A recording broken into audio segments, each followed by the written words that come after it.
तीन तिगाड़ा काम बिगाड़ा। तीन बहुओं के रवैये से सासू माँ बहुत परेशान थी। दरअसल बात ये थी कि तीनों बहुओं में किसी बात को लेकर अनबन हो गई थी। तब से ही तीनों एक दूसरे से मुंह फुलाए रहती थी। ना कोई सीधे मुंह किसी से बात करती, ना किसी का कहना मानती। पड़ोसी भी इस बात को जानते थे और जाने कैसे कैसे बातें भी करते।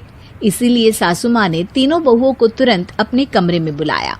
मैं कई दिनों से देख रही हूँ, तुम तीनों अलग अलग सारे काम कर रही हो।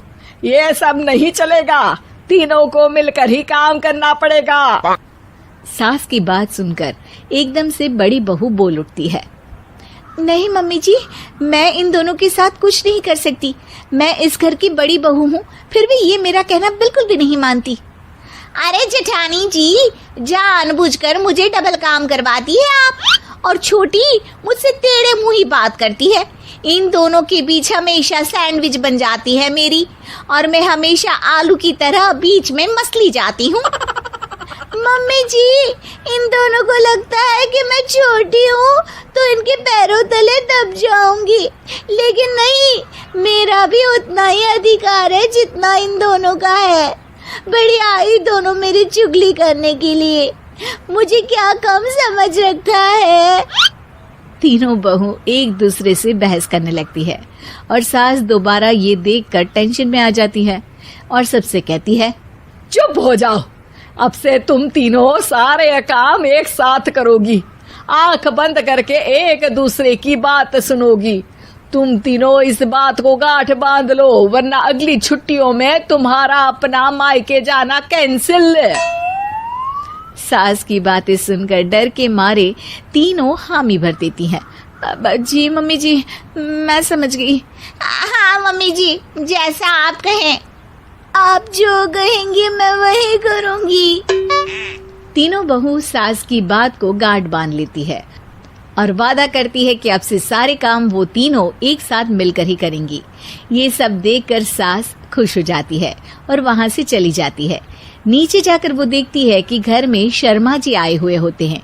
सास जोर से आवाज लगाकर कहती है, अरे बहू, जरा चाय बनाकर तो लाना, शर्मा जी आए हैं। सास की बात सुनकर तीनों बहू तुरंत किचन की ओर भागती है और चाय बनाना शुरू कर देती है।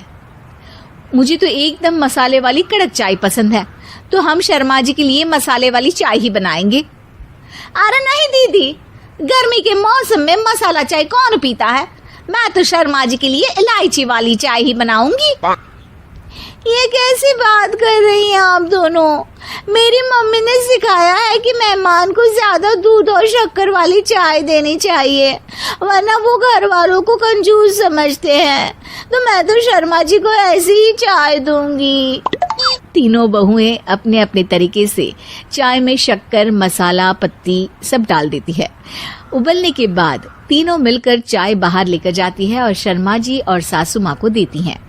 चाय पीने के बाद शर्मा जी सासू माँ को देखकर शर्मा जाते हैं और शर्मिंदा महसूस करते हैं कि आखिर उन्होंने चाय पीने के लिए हामी क्यों भरी। सासू माँ भी चाय पीना शुरू करती है और कहती हैं, अरे बहू, ये कैसी चाय बनाई है? चाय है या मीठे दूध की बासुंदी?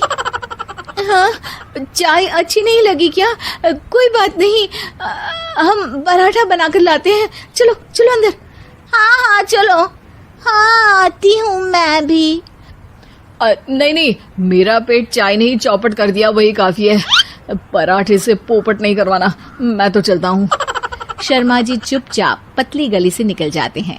अगले दिन सास बहुओं से कहती है, अरे बहू, जाओ जाके ऊपर के गेस्ट हाउस की सफाई कर दो। कल हमारे यहाँ मेरे दूर के रिश्तेदार आने वाले हैं, तो पूरे कमरे को चमका देना, समझी? तीनों बहू सास की बात को मानकर ऊपर सफाई करने चली जाती हैं और तीनों कमरे की सफाई चालू कर देती है। बड़ी बहू मकड़ी के जाले साफ करती है, तो बीच वाली झाड़ू लगाना और छोटी वाली सर्फ डालकर जमीन धोना शुरू कर देती है। अरे दीदी, जेठानी जी, अभी मैंने पूरी फर्श धोई और आप फिर से धूल नीचे गिरा रही हैं। और मछली जेठानी जी, आप बिना झाड़ू की धूल यहाँ छटक रही हैं। अरे तीनों को साफ करना है, एक साथ सफाई करते हैं ना। अरे वही तो, हम साथ साथ हैं, घर साफ साफ है। तीनों बहू ऐसे ही काम में उलझ जाती है और 2 घंटे तक एक ही कमरे की सफाई करती रहती है।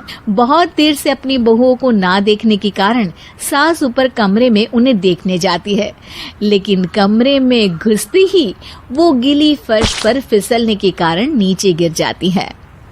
ओरी मोरी मैया, हड्डी मरोड़ के रख दी। आए मेरी तो कमर ही टूट गई रे। तीनों बहुएं सास को उठाती हैं और बिस्तर पर सुला देती है। अरे मेरे हाथ पैर दर्द कर रहे हैं, दबा दो आराम मिलेगा। हाँ जी माँ जी। अरे जी माँ जी माँ जी। और तीनों बहुएं एक साथ सास के हाथ को दबाना शुरू कर देती है। माँ की तो चीख ही निकल जाती है और नतीजा ये होता है कि सास के बचे हुए शरीर में भी दर्द उठ जाता है। हाय राम, ये क्या कर दिया तुम तीनों ने। अरे मेरी तो किस्मत ही फूटी है कि तुम जैसी बहुएं मुझे मिली। हे भगवान, पूरे शरीर में दर्द बढ़ गया है। अब तो पता नहीं कि चल भी पाऊंगी या नहीं। माफ करो, मुझे गलती हो गई मुझसे कि तुम तीनों को एक साथ काम करने के लिए बोला। सोचा था तीनों मिलके अच्छे से काम करेगी, लेकिन बड़े बुजुर्ग सही कहते थे कि 3 तिगाड़ा काम बिगाड़ा। तुम लोगों ने ये बात ना आज साबित करके दिखा दी। तुम तीनों को तो समझाना यानी मानो भैंस के आगे बीन बजाना है। तुम्हें अकेले अकेले काम करना है ना, तो अब से तुम अकेले ही अपना अपना काम करो। तीनों बहुएं वहां से जाने लगती है। अरे कहाँ जा रही हो? आप ही ने तो कहा कि अपना अपना काम तो मुझे मुल्तानी मिट्टी लगानी है। अरे मुझे भी तो नेल पॉलिश लगानी है, मुझे ना मेहंदी लगानी है। सास अपना सर पीट लेती है और कहती है, अरे मुझे भी लगाना है कुछ। क्या माँ जी? क्या माँ जी? क्या माँ जी? तुम्हारे घर वालों को फोन